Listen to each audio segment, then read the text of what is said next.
Welcome to Catholic Alpha Unleashed, where Christian soldiers congregate, where we rock the authentic manliness of our Lord Jesus Christ, filtered through His truth, which is the only truth of real men of courage, while condemning the cowardly actions of the effeminate, the emasculated, the just plain wusses of our society. Forever presenting the question: be you wuss or be you warrior? Hello, I'm Jerry Jacobs Jr. and welcome to Catholic Alpha Unleashed, where my number one mission is to keep you out of divorce court. So let's do this. Well, as you can see, I got the beard going. It's a little scraggly. It's because it's just growing out. I'm going to have to go to the barber and get it shaped up. But the wife wanted it, so sometimes, you just got to do what the wife wants you to do. She says it's the other way is too scraggly on her. When it's growing, when I shave, it's too scraggly on her skin. So she likes this because it's softer. So we'll give it a try for a while and see how it goes. So let's get started, shall we? So today's quote comes from Sacred Scripture, and it states, quote, "Husbands, love your wives, even as Christ loved the church and handed himself over for her, to sanctify her, cleansing her by the bath of water with the word, that he might present to himself the church in splendor, without spot or wrinkle or any such thing, that she might be holy and without blemish." End quote. Ephesians 5, verses 25 through 27. So I'm starting a new thing. It's called a Catholic View on Hollywood Hookups. And basically what it is I go through the net and I find these relationships with the Hollywood, the stars and the famous, so-called famous people, and give my take on the Catholic view of their relationship. And because the thing about it is a lot of like today with all the sexual harassment things coming about with the men and stuff, and the women accusing the men, and what the men all started doing is accusing their butt back. I mean, that's what they did to do, for real. But anyway, but everybody thinks they're moral and holy, and they're, and then that's not true. I mean, and so what we need to do is bring a Catholic view on to what's going on with this situation, and not just this situation, but other couples. Because most of the time, what happens? Hollywood, they get married, which now what's going on is Hollywood has, seeped into the real society, and so we're doing just as bad stuff as they're doing. So what we're gonna do is we're gonna try to go from God's view a little bit, just to show you how what they could do better to save their marriage and their relationship. Period.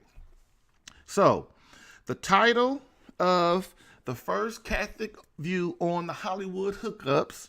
The title of the article is "Kevin Hart willing to tear up prenup to save his marriage" by Allison Kosich. And so that's the one. And this article is a little old. I got it. I had to see. I had to give my take on it.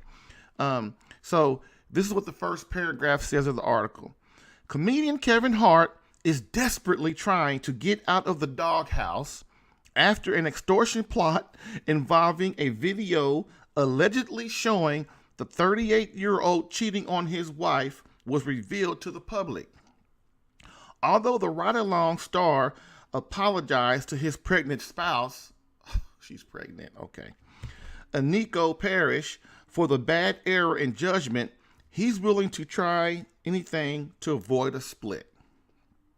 So, he got caught on video cheating on his wife. Now, see, this is the first thing. if you're going to cheat, be smart about it. I mean, you don't even have enough common sense to not get caught on video. That's because what is it? You don't have no respect. He don't have no respect. He has no respect for himself, his wife, or the one that he's his mistress, so-called mistress, and that's the first problem. Women aren't called to control themselves. Men, we're the protectors. We're called to control ourselves. And so that's what happens when a man has intercourse with a woman, and then he don't want her no more. He expects her just to be all happy about it. And of course, most of the time, they ain't happy about it. Why? Because now you didn't bond it with your wife. Now you didn't bond it with some lady that, that you think is going to be a short-term deal. So, next point.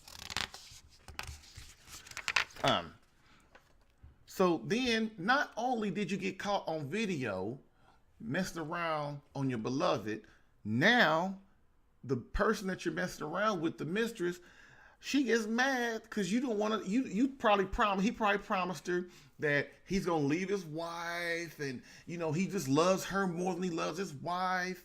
Man, that is so crazy. That's bull. That's complete bull. No, most husbands, if they're poor, middle class, rich, or whatever, they are not leaving their wives, man. They ain't gonna do it.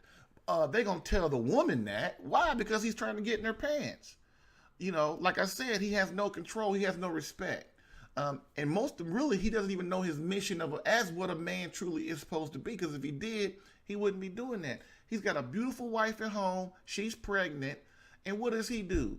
He doesn't even take the time out. What he should be doing is loving her. If you love, give it all that love that you got and give it to your woman. That's what you need to be doing. You can't satisfy your woman, so you're going out here and trying to mess with some other woman. Dude, it don't make sense, dude. Look, women, for the most part, the grass is never greener, man. The grass is never greener. Whatever your wife deficiency she's have, the other woman might have more, but she has something. And what you have to do as a man is realize that no matter what you do, and eventually, man, getting another woman, man, it ain't gonna work, man. That's one of the reasons me and my wife was talking the other day. And that's one of the reasons I told her, I said, babe, that's why what's one of the top reasons I don't mess around? First of all, it's because of God, because I know my mission, what I'm supposed to be doing.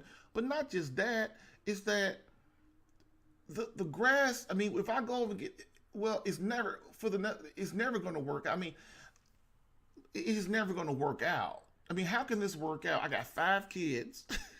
I got a wife. And then I go and leave her and then probably mess around with somebody that they know, the kids know, everybody at my church knows.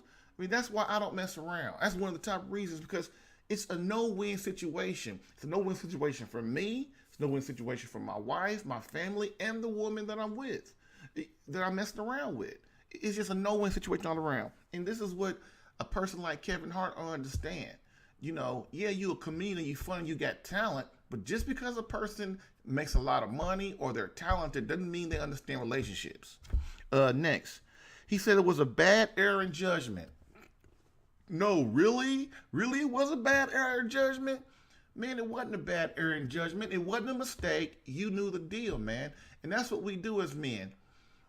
We get tired of the person we with, and then what do? Then we rationalize it and make up in our minds, well, I'm just going to be with her a little while, or it ain't going to hurt nobody, or I ain't going to get caught.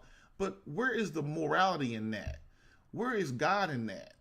And I know, when you married and you going to mess with another woman, I know the first thing God, the Holy Spirit, puts in your head, even though he might not be a Christian or whatever, he's still a human being. The natural law, the 10 Commandments, is written on his heart. So he knows right when he goes and starts trying to do something with that lady, right now there's a voice in his head telling him, man, you ought not do that, man. You ought not do that.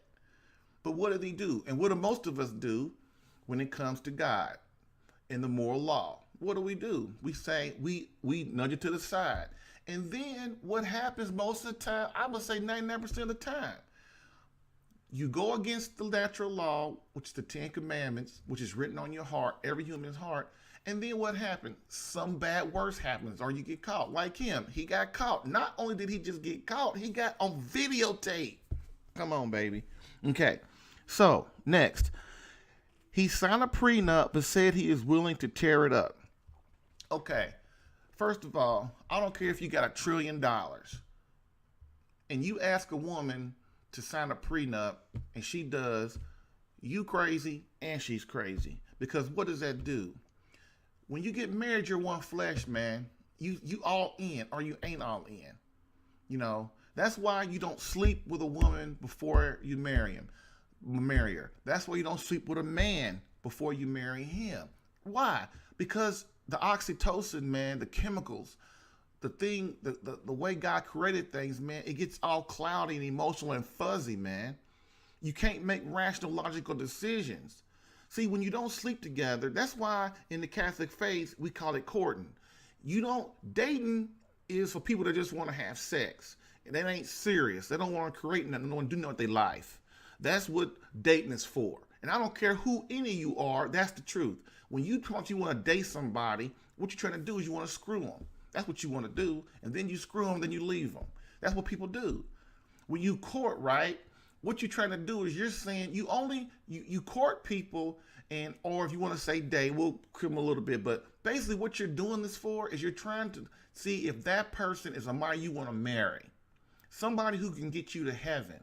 Because marriage is a sacrifice, just like Christ sacrificed himself on the cross. That's what marriage is.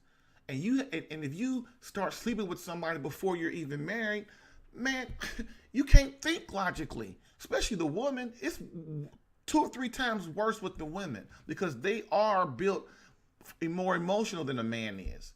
But what it boils down to is, man, when you sleep with somebody before you marry them, you can't make a rational judgment. That's why you move in with each other. Then when you move in with each other, you can't get away from each other no more. Now you don't want to move out because, well, we've been living together for 20 years or 5 years or 2 years. We got so much invested. Now you ain't got nothing invested. You know what you got invested? Sin. Stupid stuff. Stuff that don't mean nothing. You know how I know? Because I did it too. I was there. I did it too. And nothing good comes out of it, man. Everybody gets hurt. It's going against the natural law. When you go against the natural law, which is the 10 Commandments, man, written on your heart, there's no happiness in that. And that's what every man is heading for, is happiness. But you can't have for happiness as long as you are not engaging in the moral law, like messing around on your wife when she's pregnant. Okay, next thing. You don't sign a prenup, okay? You don't sign a prenup because a prenup already at the start is showing you is division. You're supposed to be married in one flesh. One flesh means when you create a child. So you get a prenup. That's why you don't marry, you don't sleep with somebody, like I was trying to say. Because the prenup, when you do that, it gets cloudy. But when you don't sleep with somebody, you just court them, then both of you can think logically. Do I really want to be with this person? Do I really love this person? Is this person my best friend? You know, is this something, this is a person I love being around.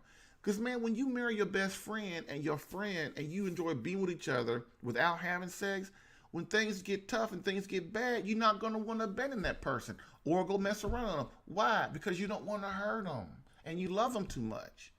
Bam. Man, believe it or not, the Catholic faith and God know what they're talking about. Believe it or not. Okay. The alleged story is the first time that him and the mistress met. He offered to make her his girlfriend and to set her up in an apartment. Okay. No sense. No sense. Now, this could not be true, but it says alleged. So basically what that means is it probably is true, but nobody wants to go on record. So basically, Kevin Hart, when he met the woman, the mistress, first time he met her, he wanted to make her his girlfriend, take her and put her in the bed, put her in an apartment. No loyalty. He's no courage. He's a coward. That's basically what he is. And all little boys out here are looking at these dudes like that, and they're following them. And that's the job. That's our job as men, man. We cannot go on emotion and how we feel. We got to go on logic, man. And what's the best? Our job is to be the best man that we can, man, for our boys, man, for other boys and other boys. And because they see what we do, and what do? They go up and they do what we do. And that right there, man, when you stand before God, man, you're going to be accountable for that. Really. And there is another life after this one, believe it or not. So Kevin and his wife are no longer affectionate towards each other. Well, she's probably not affectionate toward him, but he's probably trying to apologize and all that kind of stuff. But man, when you hurt a woman like that, she ain't trying to be with you, dude. She ain't, because women ain't stupid. Another thing too, his wife, she probably knew he was messing around before he did. But you know what? Because he probably been paying attention to her. You know, women get pregnant these days. Men, we so selfish. We don't even want to be around the woman no more. You know, we don't want to tell her how beautiful she is. We don't want to, you know, spend time with her and stuff. You know, because we use our wives, we use women. They're just eating utensils. You know, there's a knife, a fork, and a spoon. Why? Because it's about our ego and how selfish we are. We try to act like we ain't, but we are. You know, that's why he's messed around with his wife, because, well, you know, he didn't got that one. He didn't got that one. He didn't have her. So now he gonna go, you know, mess around, because, you know, it's only one life, and what you got to do with this one life is, you know, you got to live it to the fullest. But what we don't realize as men is this life is a test. It's a sacrifice, man. It's a sacrifice up and down. If all you do is seeking pleasure, you're effeminate. You're emasculated. If all you want to do is seek pleasure all the time and feel good, you don't want to sacrifice for nothing, which is what this whole post is about. So anyway, that's it. That's it on Kevin. I feel sorry for Kevin. I feel sorry because he has no clue. He probably didn't have a daddy, and if he did have a daddy, his daddy probably didn't know nothing either. And his mama probably, you know, a woman really can't teach a man how to be a boy how to be a man anyway. Although we try to act like a woman, a superwoman, she can do anything, but they can't. So that's why everybody's so screwed up. But anyway, that's Kevin. I feel sorry for him. I pray that him and his wife can get back together. That's why in the Catholic faith you can't have a divorce, because stupid stuff like this happens. Everybody gets all emotional, and then by the time everybody starts thinking clearly, again, we all divorced. Divorce that started. The kids, we sent the kids all off the place. We done moved out, and then we go, oh man, it ain't so cool out here. Well, yeah, a little late now. That's why you can't get divorced in the Catholic faith. That's why God don't want you to get divorced, because he understands that 5 years, 10 years down the road, you're looking back and go, I should just stay with him or stay with her, you know. Anyway, moving on. So what is the mission here at Catholic Alpha? It's been a while since I did a video, because I've been doing a lot of things to try to make my mission better and make this apostolate better. So one, what is the mission of here at Catholic Alpha? One, to mentor men into creating great and legendary marriages for God. You create great and legendary marriages for God, not for you. Because if you're just doing it for you and your wife, then what happens is it stops there. It won't get better. Everything we do, charity, means loving and doing things for the sake of God. So that because God is infinite and we can never reach God until we die and get to heaven.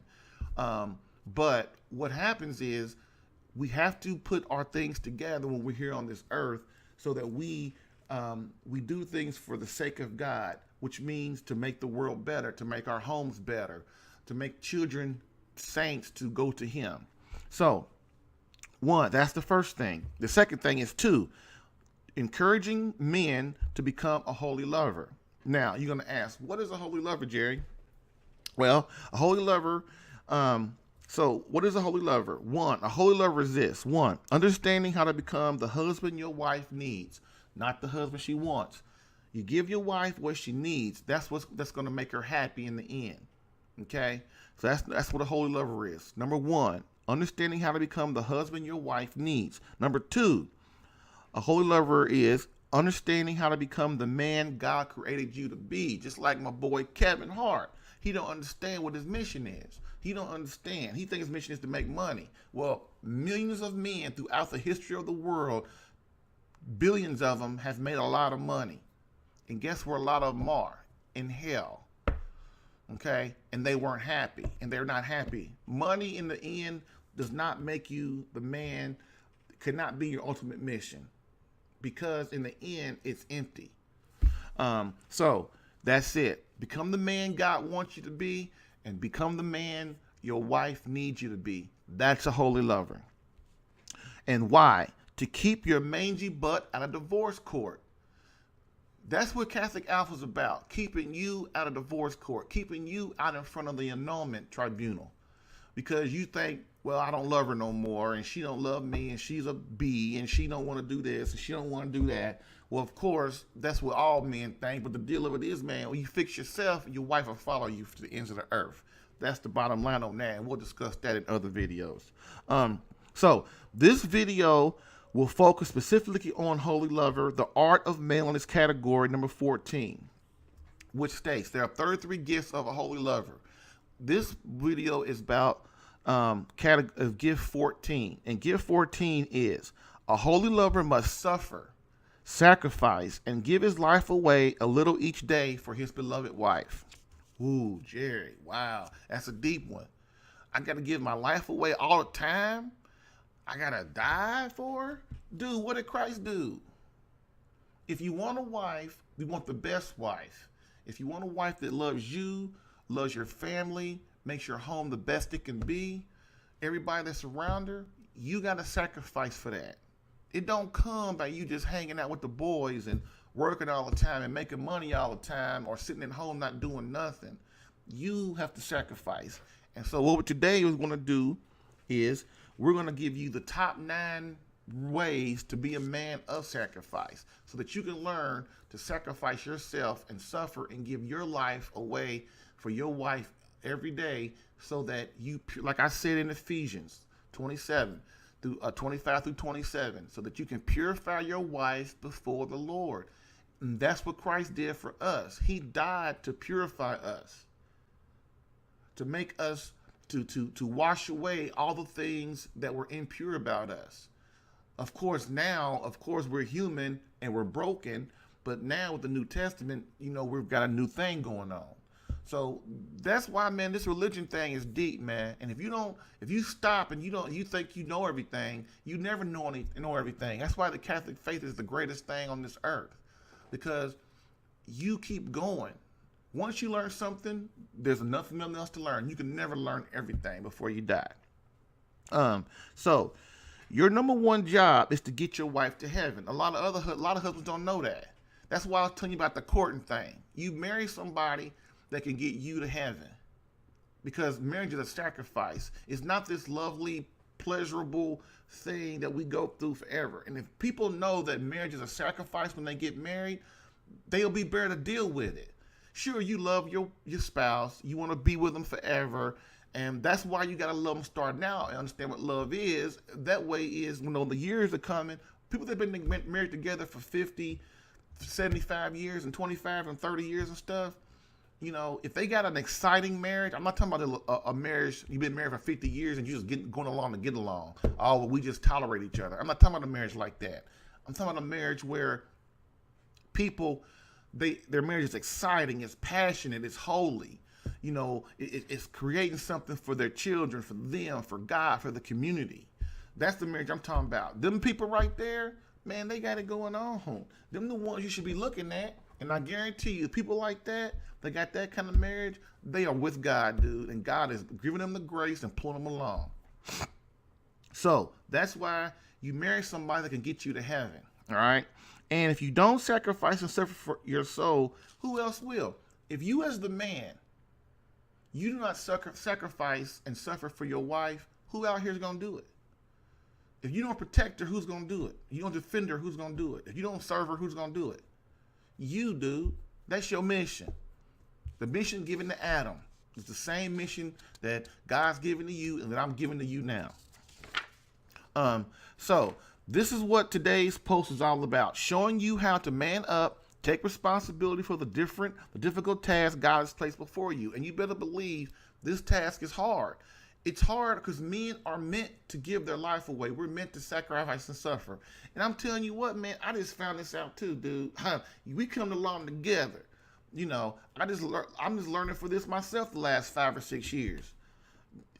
You know, this we're not supposed to be all happy. You know, not well. I'm not gonna say happy, but we are supposed to be happy. But that's happy in God, joyful in God, because we're moving toward Him.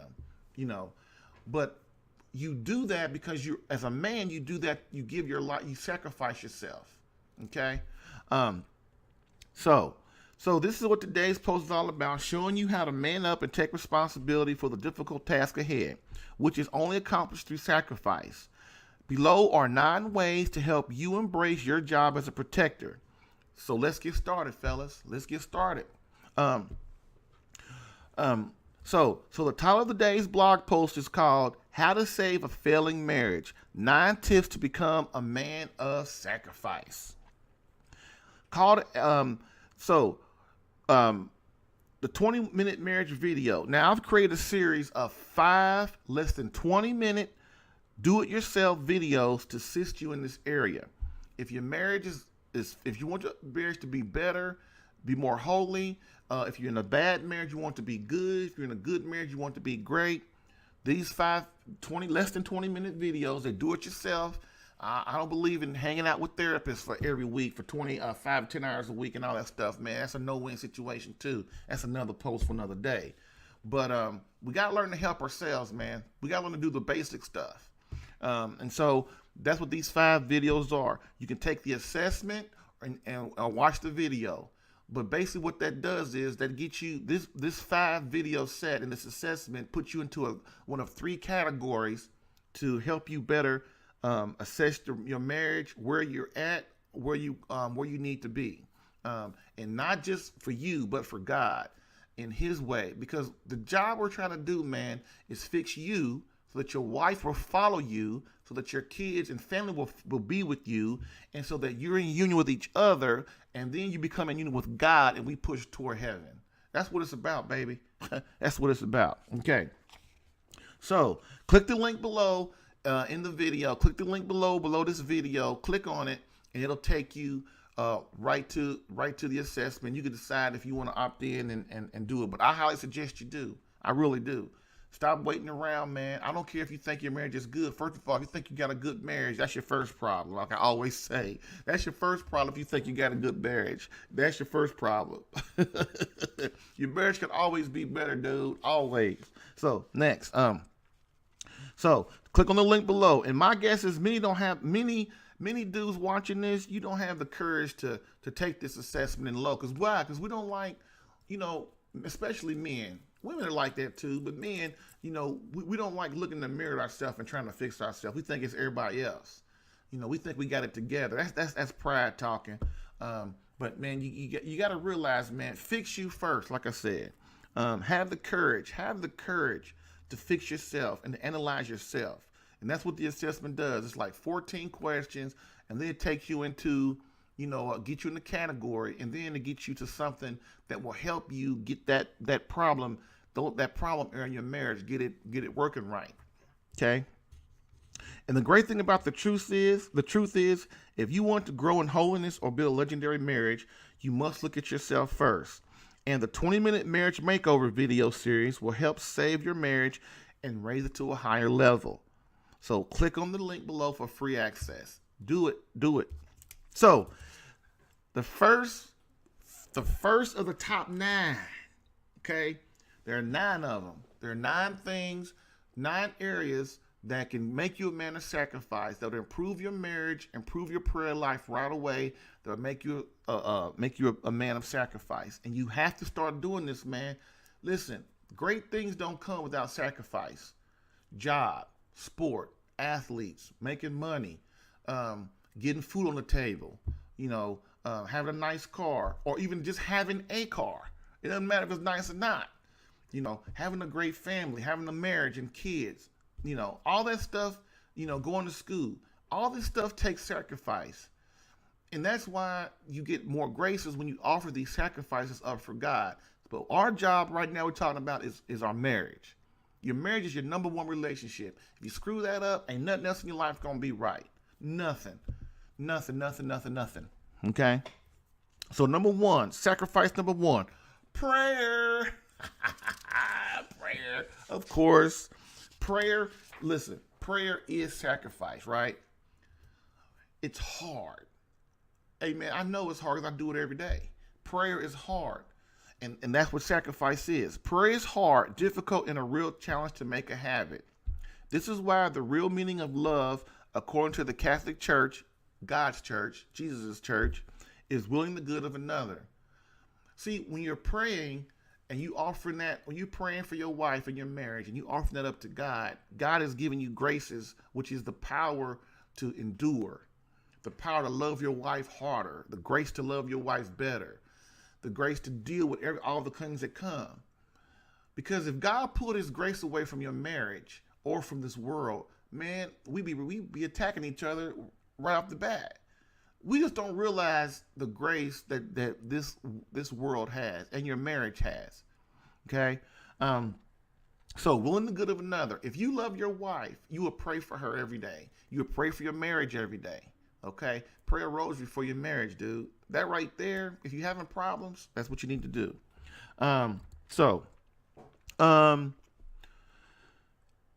This is not how you feel about someone, but how strong your will is for their betterment and their holiness.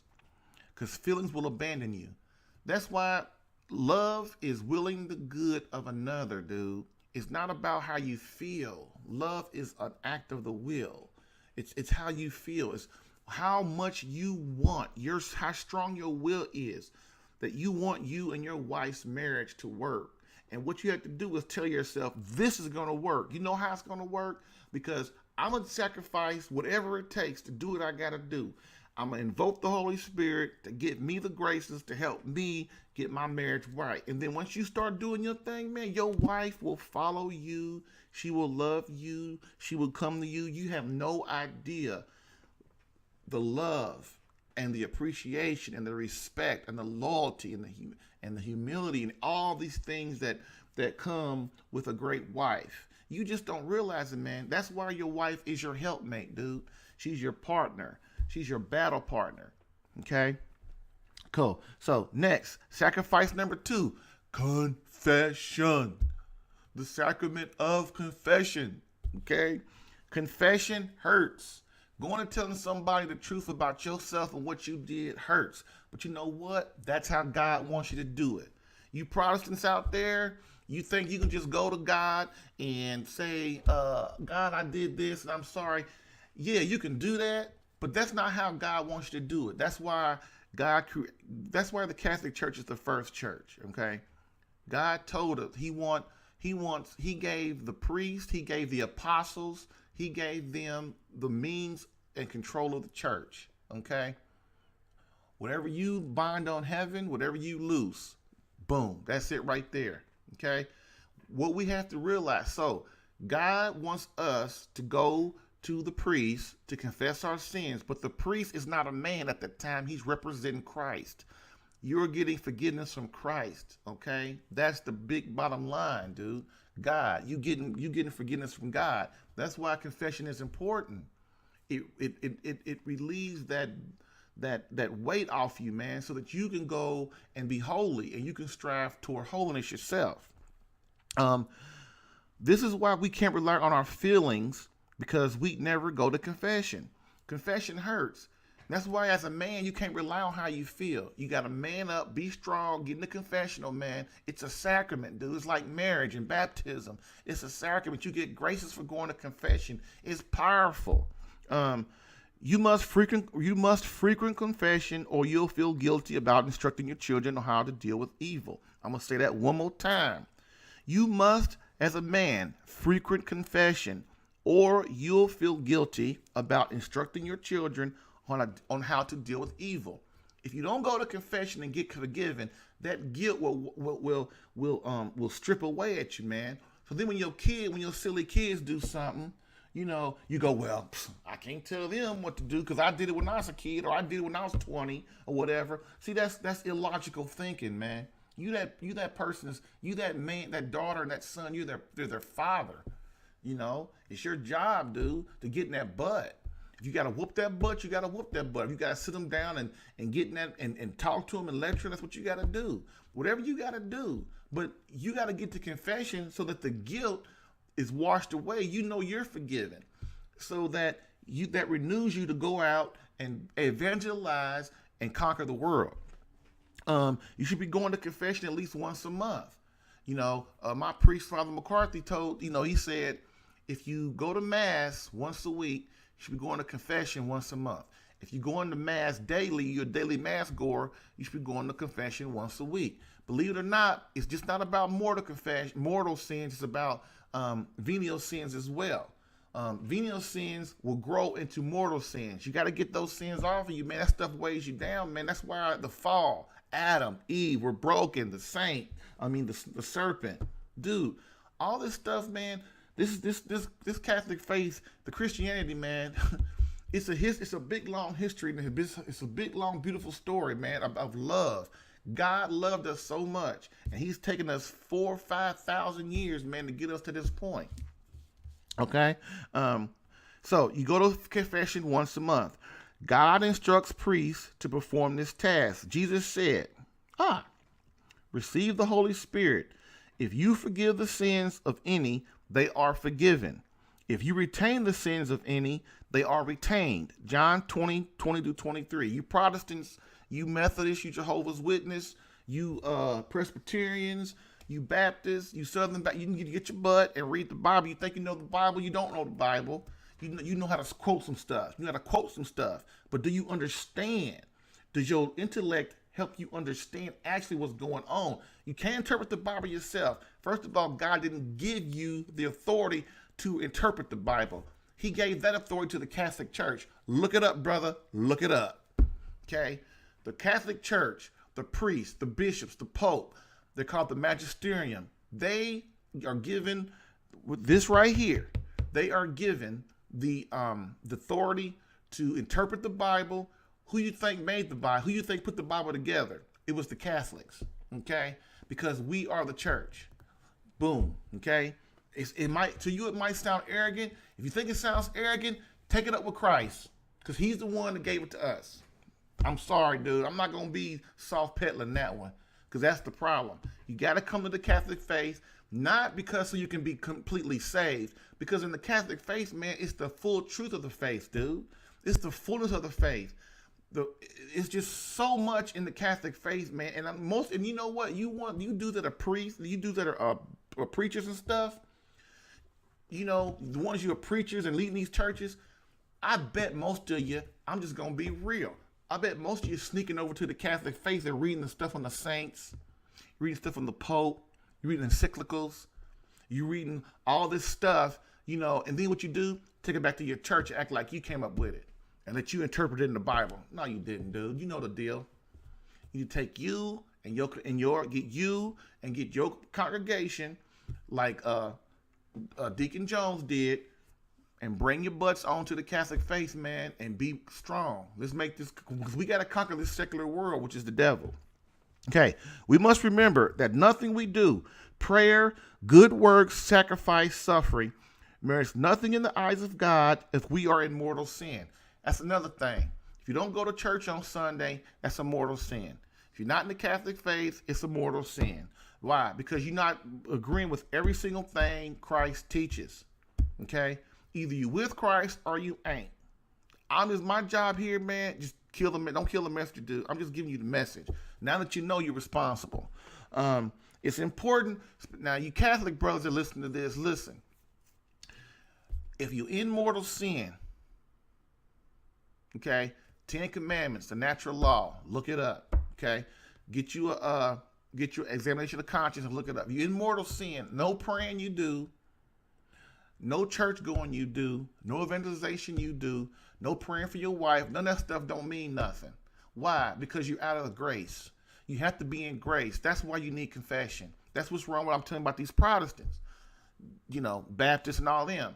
It's not that I'm trying to be mean to them. I'm trying to help them because I love them.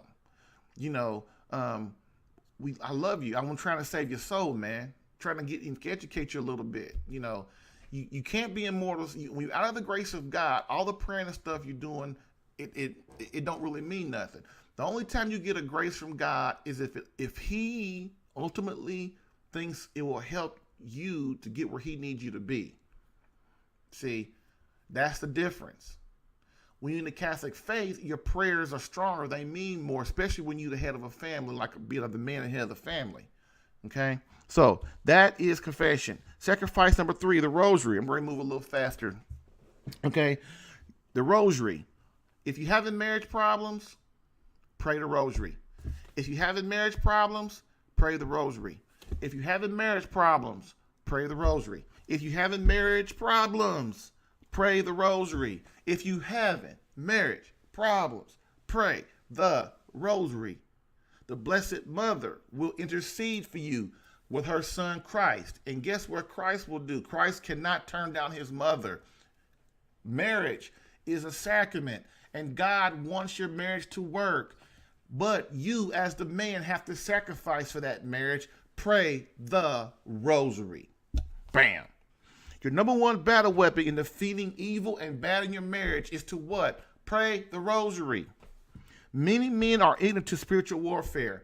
We are. Spiritual warfare is real, dude. Right now, there's demons all in your house. You don't even know it. Why? Because somebody in there is in mortal sin. And if you the daddy in mortal sin, boom, you in trouble.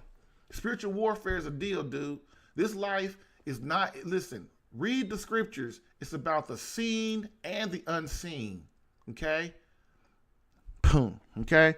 Start out one deck. If you've never prayed the rosary before, it's a habit thing. You start out one decade. You pray one decade for 30 days. Then you move to 2 decades, 3 decades, 4 decades, and 5. Okay? Then that's the whole, that's one mystery. Okay? It will change your life and build holiness and virtue. When you sacrifice and prayer, which is the rosary is meditative prayer. Okay? The rosary is meditative prayer. That is powerful. You are invoking the Blessed Mother, man, to be on your side, man. You just don't know how strong she is, dude. She is the perfect human being. That's why, another thing with Protestants, they don't really realize how important the Blessed Mother is. Think about your mom in your life. How important is your mama? Come on, brother. The Blessed Mother is the most perfect human being ever born. That's what's wrong with feminists. They don't realize that. In the church, God, the most perfect human person ever created, is the Blessed Mother. Okay? Why? Because, man, she had to be virtuous in complete holiness. Because she was the vessel for God, baby. That's why you do the Catholic faith, so you can learn this stuff. The stuff is so deep. The stuff is so deep, baby. It's deep, deep, deep. Okay. Anyway, so that's it. So it will change your life. Okay. Sacrifice 4, fasting. You can't become holy if you don't deny your pleasure, deny yourself pleasure, and if you don't suffer. Fasting teaches you to sacrifice for another. Fasting builds a strong and powerful intellect and will. It prevents us from becoming soft and weak of mind. Okay? It assists you in purifying your wife by giving yourself your pleasure, your comfort for hers. Fasting teaches us mortification of self. We begin to die to our own wills and accept holiness and virtue in the acceptance of God's will for us. Okay? Look, fasting, I can't tell you, man, it's how important it is. Fasting is you letting go your ego, denying yourself food for the benefit and sacrifice of your wife, your marriage, and Christ, okay? When you do that, your will becomes so strong, man. Your will becomes so strong when you fasting for God and for your marriage. Your marriage becomes really holy. Your wife starts to become virtue. Wow, like I said in Ephesians when we first started, baby, like I first said, purify your wife before the Lord. Ephesians 5:21-33, baby. That's your roadmap for marriage, man. That's it. Okay. So Christ gave his life over for his bride, the church. As men, we must do the same. And only through your willing to sacrifice can this be done. We are made for this battle. We will never find peace until we accept the mission. Think about yourself right now.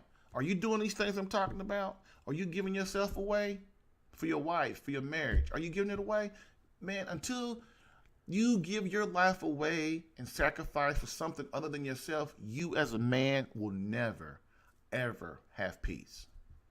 You'll never be happy because we ain't made for that. We ain't made for pleasure 24/7. We made to give it away, man, to go out and conquer something. And if we ain't doing that, we sitting there playing video games 8 hours a day, 4 hours a day, 12 hours a day, you know, dude, that ain't gonna help. We out fishing and golfing. See, I know about them too. You know, fishing and golfing every chance we get. Okay? Come on, baby. Sacrifice number 5, adoration. Do you want to become holy? Do you seek virtuousness? Spending time in front of the Blessed Sacrament fosters peace and holiness, a clear mind, and a sense of direction. Your relationship becomes stronger with God. Adoration is this. You take your butt, you get to the Catholic Church, because in the Catholic Church, God is right there in every single church. He's present. The blood and the body. Okay? In the scripture, God wasn't playing around. Jesus wasn't playing around when he was talking about drink my blood, drink my blood and eat my flesh. Okay? He was real. He was telling the truth. How you know he was being really what? It's not an act. He wasn't playing around, or it was not a symbol, because when the people in the crowd start walking away, Christ didn't say, "Hey y'all, come back. I was just playing. Come back." No, he didn't. He's like, "Well, apostles, are y'all going with him?" See, that's what I'm saying, man. The Catholic faith, man, you got to get in there and get what's happening and learn how to interpret this stuff for real. Okay. Christ was not playing around, okay? So Christ is in every church, all right? So as men, we need to go inside the church and sit there with Christ and spend time with him every day. And of course, you ain't gonna be able to do it every day, man. I know that, you know, but our goal should be to get to every day, all right? He is more likely to hear your prayers as you develop a powerful relationship through your time in adoration. See, God hears your prayers more when you spend time with him, when you talk to him more, when you're in front of him, okay? Just like he hears the saints. He hears their prayers, the angels. He hears their prayers. They're closer to him, okay?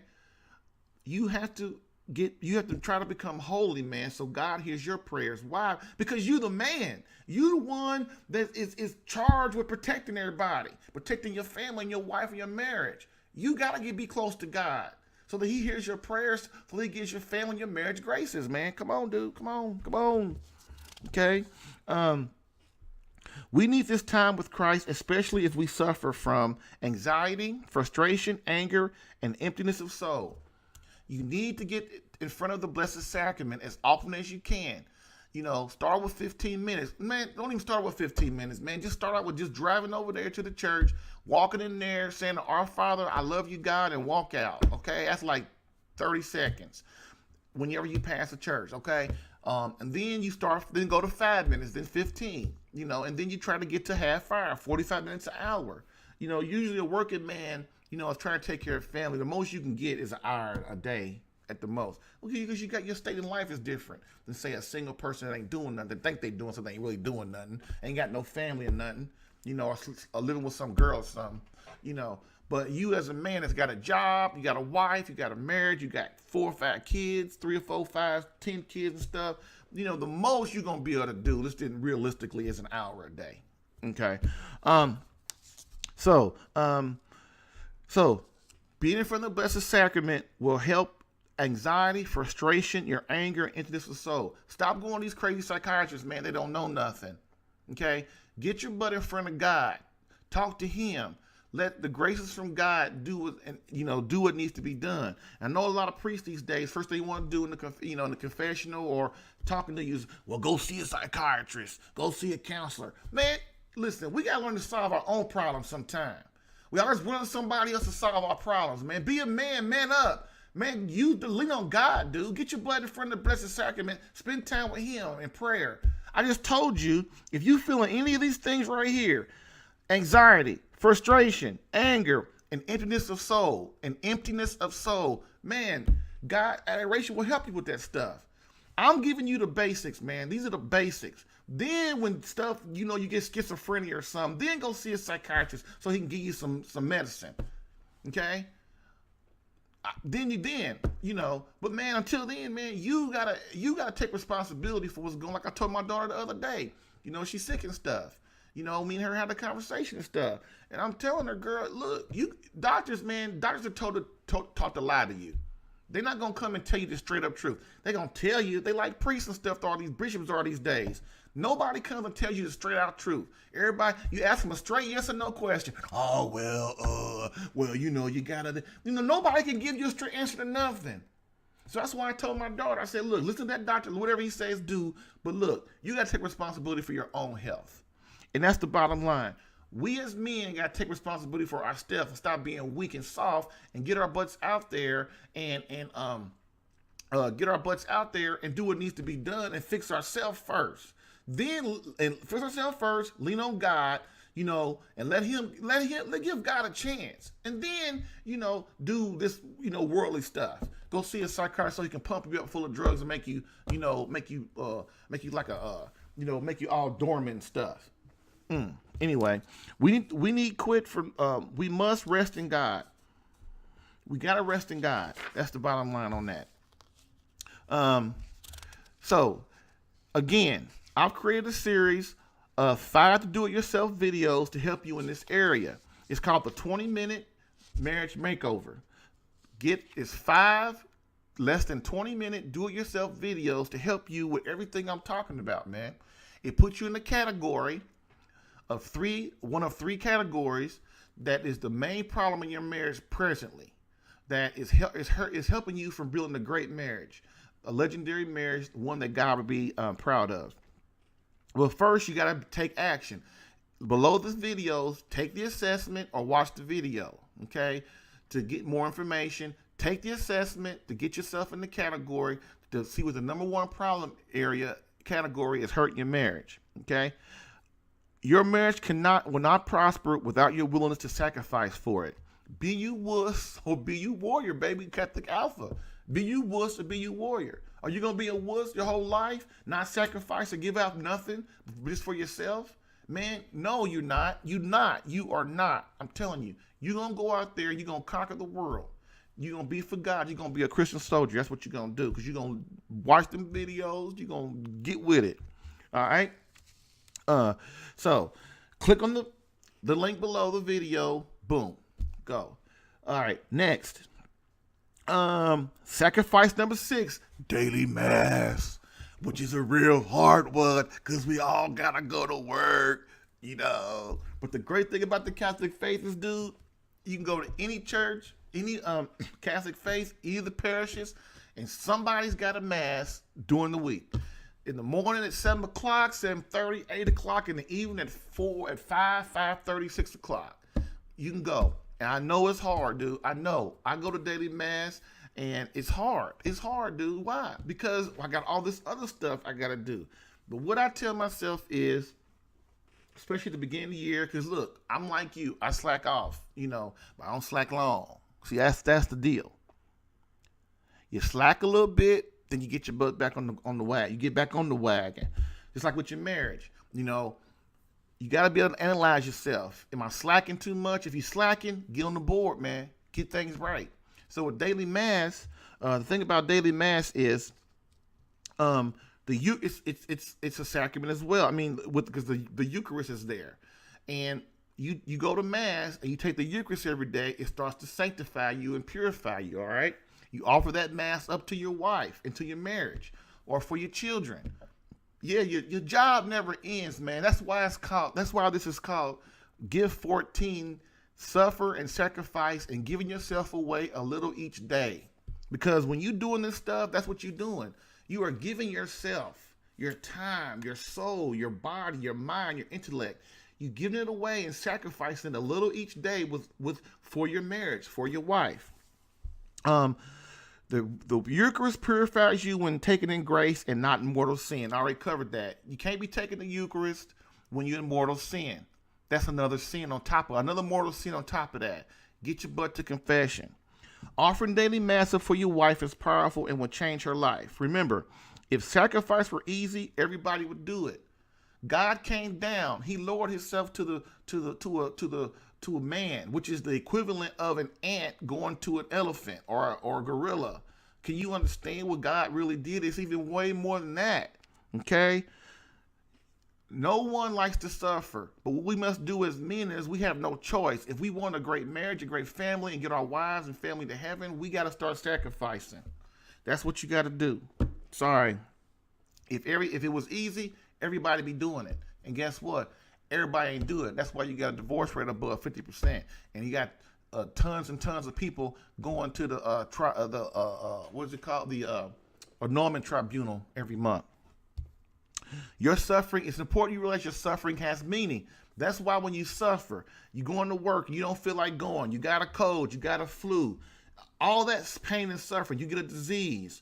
You know, it's cold outside and you got to go out in a storm. All that suffering, dude. Believe it or not, all that suffering, offer that up to Christ and for your marriage, for your God. I know the stuff I'm talking about, a lot of it sounds really, man, I ain't gonna lie. I know it sounds deep and crazy. I know it does, but it works. It works. That's why I'm doing it. I'm not a stupid man, dude. I lived that life for 40 years, man. I lived that life out there with these crazy people in the secular world. I lived it, dude. I lived it. Ain't nothing they can tell me, but it's a lot I can tell them. Okay? A lot you can tell them too. If you start becoming virtuous and holy and lead your family right. Okay. Daily mass requires the great sacrifice of your time for another, your wife and your children. Okay. Sacrifice number 7. 3 more. The marital embrace. All right, man. Okay. First thing I want to say about this is the problem with Catholics and people is we don't talk about the marital embrace enough. Priests don't talk about it. You know how deep you gotta deep to find something in the Catholic faith on sex and the marital embrace and making love and stuff. You gotta dig deep, you know. But it's so important that I dug deep. Okay, you know, and it's important. Sex is important. It's the second most important thing you can do in your marriage besides praying. Okay. Why? Because it builds closeness. That's what women depend on, closeness. Although this sacrifice is in the 7th position, its importance ranks among the top 2. If I put this further up, you may not have read the other 7. Because I know how dudes are. That's how we feel about sex. You know, we want to do everything we can. The problem is we don't know where to go to find the right stuff. And another thing too, most people today, their thing about sex, their sense of sex is warped, man. Everything's about eroticism and lust. Nothing's about intimacy. Believe it or not, those are 2 different things. You know, our minds are warped when it comes to sex. Why? Because all the images we see, all the things we come in contact, it's just a natural course. All right. So I'm gonna tell you this. Bishop Fulton J. Sheen, man, 3 to make love. It takes 3 to make love, dude. Bottom line, if you listen to that little bit I just told you, it takes 3 to make love. And what are the 3? You, your beloved wife, and the Almighty. You got to involve him in all that, man. Every facet of your life, you got to involve God. Without God in all facets of your marriage, especially your sex life, little by little, it will suffer, or worse, it will wither away.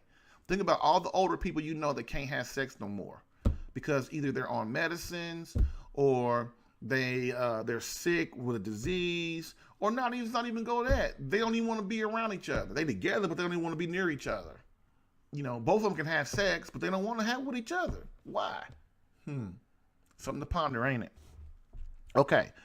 God created sex as an extension of his divine love for us. The marital embrace, when with 2 people, man, is an extension of God's of divine love. Okay? You have to understand that. Sex is just not about going out having pleasure and smacking around with Jill and Jane and Marita. Okay? You need to have it with your wife. That's why old Kevin Hart messed around on his wife, because he don't understand that either. Okay? Our society, Satan, has tainted and corrupted sex. Men can very easily become selfish when making love. Ego and selfishness can never enter the bedroom. Ego and selfishness can never enter the bedroom. As a man, remember, our job given by God, which he gave to Adam, which is now given to us as the heads of the household, is what? To protect, to defend, to serve. In the bedroom, your job when you're making love, when doing the conjugal thing, is to serve your wife. Leave your ego at the door. Leave your pleasures at the door. Because it ain't about you. It's about your wife. It's about God. Okay? And when you put it in that order, you will never want to go out and mess around on your wife, dude. You know why? Because you're too busy loving her. You're too busy with her, trying to figure out what she's trying to do. You're too busy trying to figure out her mysteries. That's what you're trying to do. Your wife has mysteries, man. I don't care if you've been married 75 years. Your wife has things that you still don't know about her, or she's grown and learned. And your job as the man is to learn what she knows and be interested in her. Okay, if at any time me or I enters your head during making love, if at any time the words me or I enter your head during making love, you have already failed as a world-class lover, a holy lover, a man. Okay, that's what I just said. Your job is to serve, not to be thinking about you. Okay, why? Because the ego is from the diabolical. It's selfish, self-serving, and considers itself above all else. Your ego is from the devil, dude. It's trying to serve itself. When have you ever known selfishness to rule anything?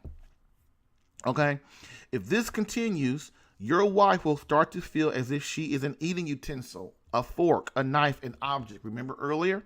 She will never be fulfilled sexually and as a wife. Look, that's why contraception is crazy. That's why feminism is crazy. Okay? Contraception and abortion, man, it destroys the marital embrace. Sure, you have a few seconds of this and it's over. But man, your wife, when your wife takes contraception, or you're using a rubber or whatever when you're making love with your wife or whatever, man, what happens is, man, your wife starts to feels like she's used. Now she ain't gonna come out and tell you that because it's a subconscious thing. It's been proven, man. That's why the marital embrace was made for married people and not to be a barrier, because when you use contraception, you're putting a barrier between you and your wife and God. And so when you do that, your wife starts to think like you ain't all in. You don't completely love her, that you're not the man that she thought you were. And so what does she do? As a woman, you know women are, man, she's going to pull back from you. She's trying to find something else to get rid of you or to get away from you. Okay? Understand, you are responsible for everything in your marriage as charged by God. You as the man are charged for everything in your marriage as charged by God. Now, listen, a lot of priests, a lot of pastors and Protestant pastors, and a lot of people in the world, they're going to tell you, oh, man, you know, she's responsible too. She's responsible. You know, it's mostly her fault because she did this. And you know how she be doing you and stuff. Yeah, man, that's the devil talking, dude. You are responsible for your marriage. You. Not your wife, not your children. You. That's why you got to lean on God, because you need his grace so you can get through this stuff. So, sex is not about you. It's about God. It's about your beloved wife. I talked about that. Again, you are charged by God to protect, defend, and serve. And when making love, you are the server. Remember, sacrifice. See how it all comes together. Okay, sacrifice 8. Offer all your pains, sufferings up to Christ for the intention of your wife. I'm going to say it again. Sacrifice number 8. Offer all your pains, sufferings up to Christ for the intention of your wife. I said that. I said that earlier too. Quote, love to be real, it must cost, it must hurt, it must empty us of self. End quote. Saint Mother Teresa of Calcutta. That's a saint talking, dude. You got to listen. Okay. This quote pretty much says it all. Again, I refer to Ephesians 5, 25 through 27. 25, verse 25. Husbands, love your wives, even as Christ loved the church and handed himself over for her. 26, to sanctify her, cleansing her by the bath of water with the word. Verse 27, that he might present to himself the church in splendor, without spot or wrinkle or any such thing, that she might be holy and without blemish. See, God has given you the power and grace to effect the purity of your beloved soul. God has given you the power as the head of your home to affect the purity of your wife's soul, dude. Take advantage of it. Don't punk out. Okay? Your suffering has meaning. Your suffering has meaning, and you have to understand that. Embrace your suffering. I'm not saying it's easy. It's hard for me. It was hard for Christ. Oh man, it was hard for Christ. You see him in the agony of garden, sweating blood and stuff. Come on, man. We all listen. When you really think about it, suffering is what we've been for. We as men are meant for this battle. Christ showing us how to do it. He is the ultimate true man. Okay? You must embrace your masculinity, your headship of the home. Without that, none of this works. Remember the natural order. God, husband, wife, children. That's the natural order. Embrace it. Sacrifice 9, the last one. Christ, teach me to serve her. Sacrifice 9. Christ, teach me to serve her, which is what you should be asking God on a daily, weekly, monthly basis at least. Okay? This one is huge because it demands courage from you. Courage to seek the truth, to look in the mirror at yourself, to seek criticism. I know the truth hurts, but you must embrace it if your marriage is to become legendary, become great, journey closer to God. Again, you must be willing to suffer for her. If you don't, who will? If you don't suffer for your wife, who will? Answer that right now in your head. If you don't give yourself over for your wife, who will? But this is unlike Christ. He volunteered to suffer. Christ suffered from the time he was conceived in his mother, the Blessed Mother's womb. Do you understand that? Why did he suffer? Because he was God. He was perfectly happy, contained within himself. He don't need us. And so he decided to put himself in the Blessed Mother's womb. And from the moment he did that, he was suffering. Conjugate on that. But this, unlike Christ, he volunteered to suffer. Why? Because it was his duty, his mission, his complete love. Remember, not a feeling, but an act of the will for us. God wanted to suffer for us. That is how much he loved us. And that is how much you must love your wife and your marriage, man. I'm not talking about your kids. Your kids are third. Okay? God, no, I would say fourth. God, marriage, your wife. Dude, you can't worry about your kids. Your wife will worry about your kids. Your job is to serve your wife, dude, and God. You as the man get that right, your wife will take care of everything else. That's what's so beautiful about it. You suffer and sacrifice for her and give yourself over for her in your marriage, and your wife will take care of everything else. Everything else, man, she'll do. And she'll do it with love and virtue and grace and harmony and honesty and courage and respect and loyalty. She will do it and want to do it.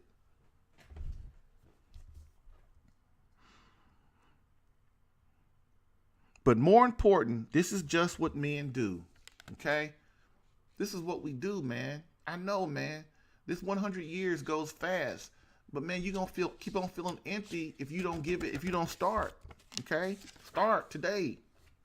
We must understand that our wife needs not once, then do our best to give it to her.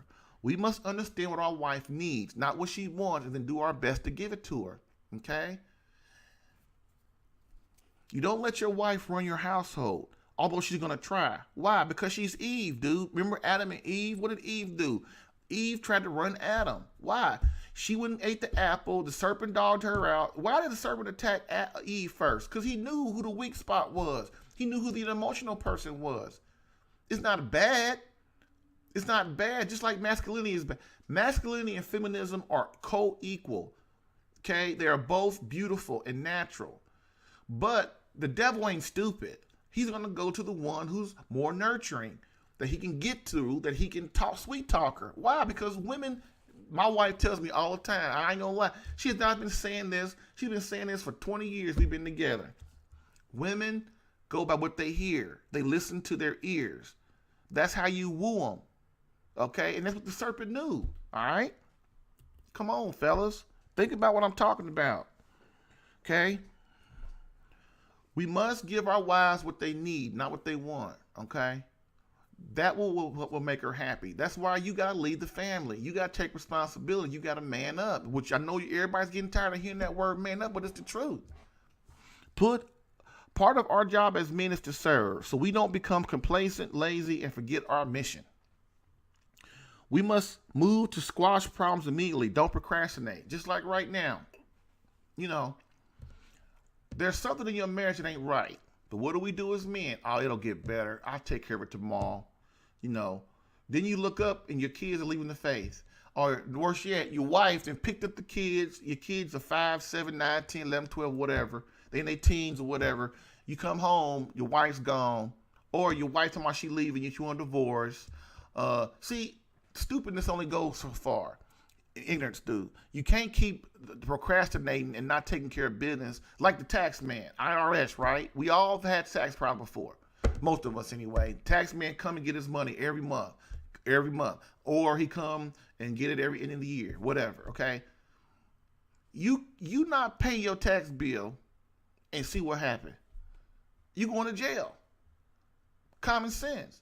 We all know that. That's the way your marriage is. And your wife, you neglect her. That's what old Kevin Hart did. He's neglecting his wife.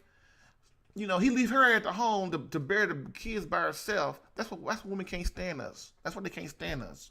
Really.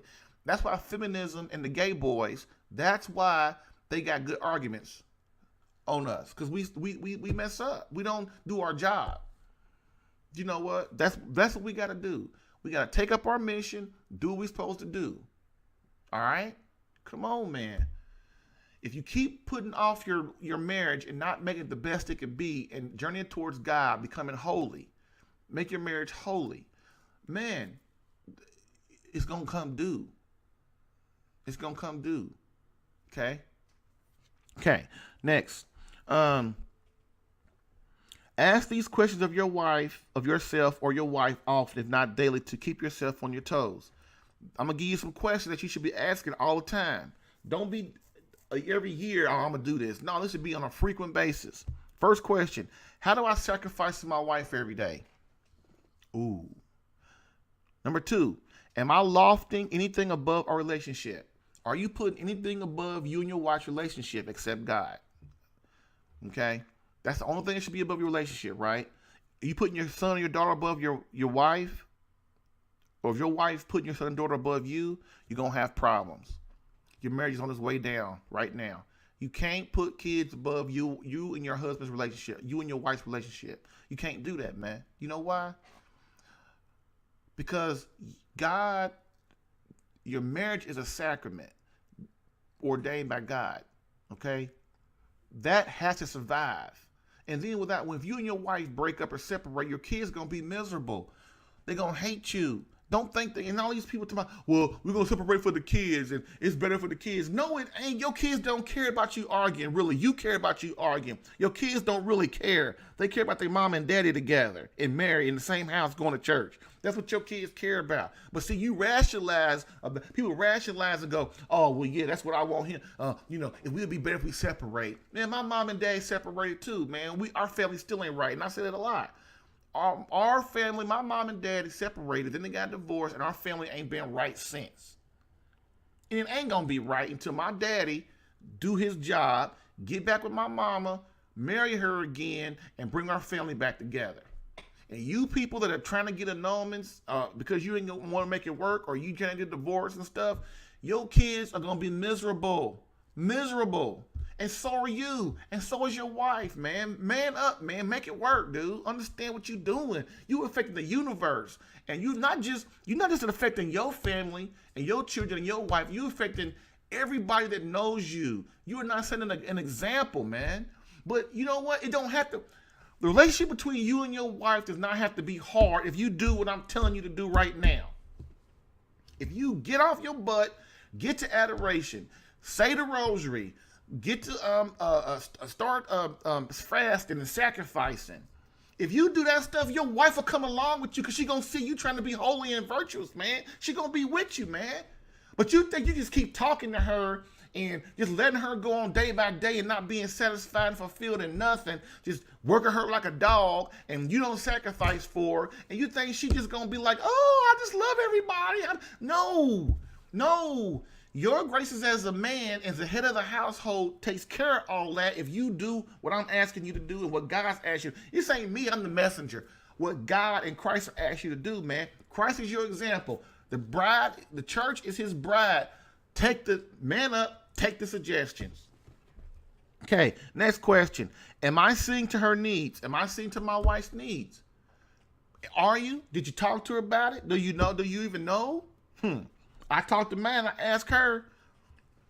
Am I putting your needs above? Am I putting my wife's needs above everyone else's, including my own? That's a big one. It's called serve. Next question. Am I making her feel she is the most important person in my life? You know how many husbands, they wonder why their wife act all screwed up? And you wonder why your kids ain't happy and stuff? Well, that's because you as the man ain't making your wife feel like she's the most important person in your life. Your wife has to feel that. She has to know that deep down. Why? Because instinctually women think men are going to leave and abandon them. That's what they feel. Instinctually, that's what women feel.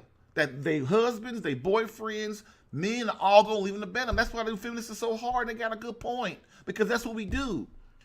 You can turn a feminist around. You can turn a gay lady around real quick if you show her that you are all in for her, that you love her soul, that you are there no matter what, that you would die for her and sacrifice your darn life for her.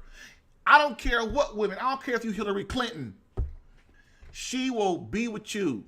But if you go out like Kevin Hart and be a crazy man and think only of yourself, ain't no woman gonna. Women only give you a chance for so long, then they're gonna leave your butt. Bam. Look, man. I'm just gonna tell you, I talk hard because, man, I've been through this stuff. I know what's up. I've been married twice. My first wife died of leukemia. Dead, left me and my two boys. Man, that was one of the worst times of my life. That was the worst time of my life, dude. I'm telling you. Man, I know what's up with this stuff, man. I'm being hard on you, man, because men, we it's time for people, we gotta be hard on each other and start being honest with each other. And start telling each other the truth, man. Start telling each other the truth. You know, when you ready to leave your wife, somebody should be telling you, man, where are you going? Get your butt home and treat your wife the way she needs to be treated, so she'll want your dirty butt around. But no, what do everybody do? Oh, well, man, if that's what you think you want to do, you know, if that's what you think you want to do, man, leave her, man. Yeah, leave your kids, man. Yeah, man, your kids gonna be okay. That's the devil talking for real. That's gonna end you up in hell, your wife in hell, and your kids in hell. For real, man. I'm just being honest with you, dude. The people that love you are the ones that are honest with you. Those are the ones that love you, not the ones that tell you, you know, love and mercy and God's going to love everybody and he's just going to put everybody in heaven. There's no hell. You know, your marriage is going to be okay. Just divorce everybody. Just take communion in the hand. Just take communion when you divorced and then married again. Just do all this stuff. Don't kneel at church. Just stand at church. Don't show reverence to God. Oh, you know, leave your wife. She can make it on her own. She can take care of those kids by herself. Don't worry, man. It's about you. This life is short. Man, you believe all that crazy stuff. That's the devil talking, Holmes. It is, man. That's why your life is miserable right now if you're doing that kind of stuff. And another thing, too, if people ain't telling you the truth, man, that's because they don't love you, man. They really don't. They don't. Christ loved everybody. You know how I know Christ loved everybody? Because he was direct and told everybody the truth. He didn't pull his words and stuff. Man, you got to get in the scriptures. You got to learn the faith. You got to start listening to these crazy people out here. And what you got to do, man, is protect, man. Protect, man. Protect. Okay. Final thoughts. How can we better learn?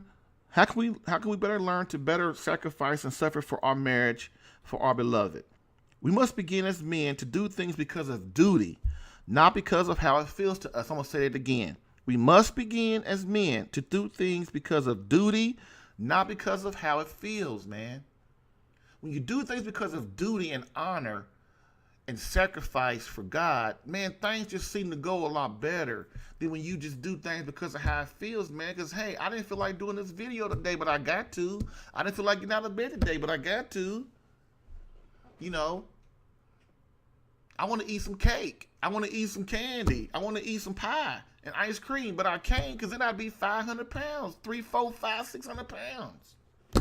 You know, that's how I feel. But as an intellect, as a man who has a will, I have to be stronger than that and control myself and say, I'm not going to do that. My marriage is number one, and ain't nobody going to take my wife, my marriage, or my family from me. I don't care if you're the government. I don't care who you are. That's just how you got to be. Nobody can run your house but you and God. Everybody else, the government, the president, the senators, the bishop, the pope, ain't none of them responsible for you like that. You responsible for your house. That's why you can't let nobody run it but you, including your wife. Why? Because when you get before God, dude, you can't turn around and look for your wife when God say, well, son, what was up? What happened? What'd you do? What happened? Where's everybody? You look around, ain't nobody there but you. Your wife ain't gonna be standing next to you. It's gonna be your guardian angel and the Blessed Mother, and they're gonna try to fight for you. But man, if you in mortal sin and you've been a butthole your whole life and you didn't protect and serve and defend your marriage and your wife and can defend the society as a man, ain't nothing they can say eventually. When on the judgment day, man, you gotta think about this stuff. There's a reason for this life, man. It's a reason for this life, man. It ain't just to live 100 years and die and go into oblivion. That don't even make logical sense.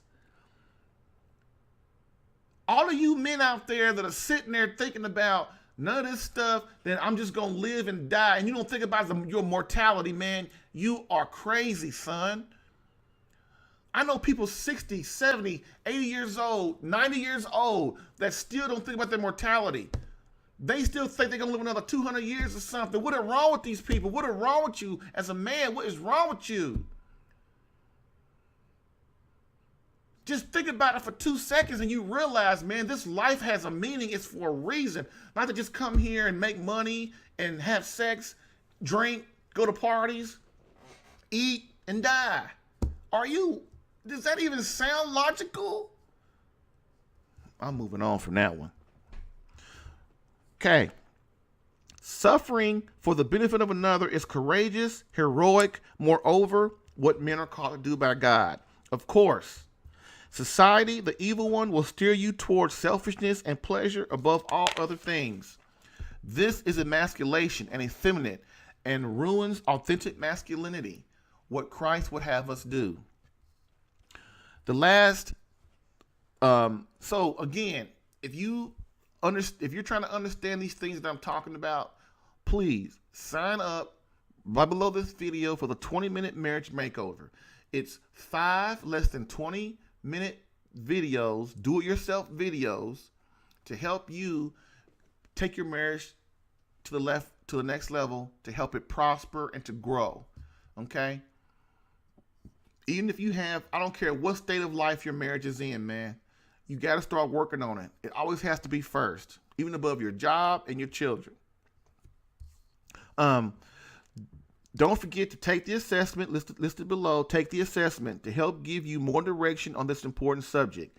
It's your responsibility to seek what you don't have in order that you can better protect, defend, and serve your marriage.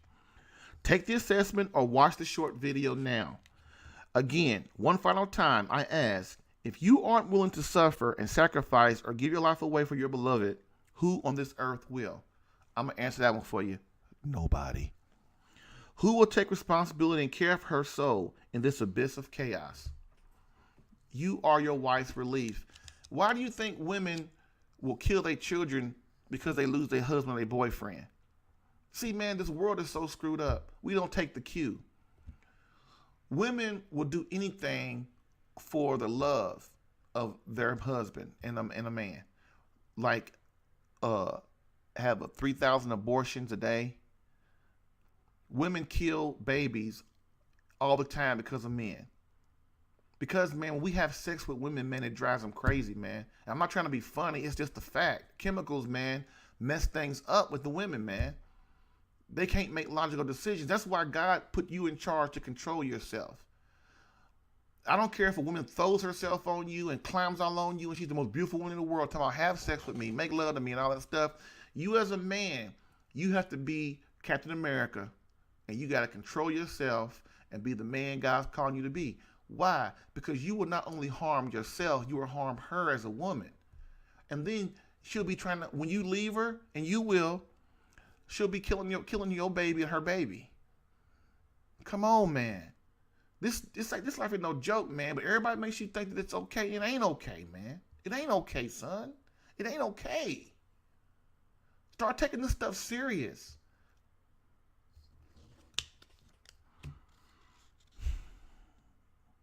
To repeat, as with Adam, God has charged you as the keeper of this realm. You are responsible.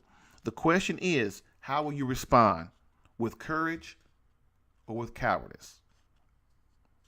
So that's it.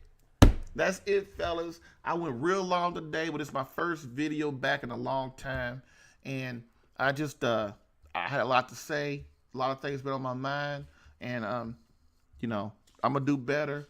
I'm going to really get things going. And I've been away trying to get Catholic Alpha to where it needs to be so I can serve you better.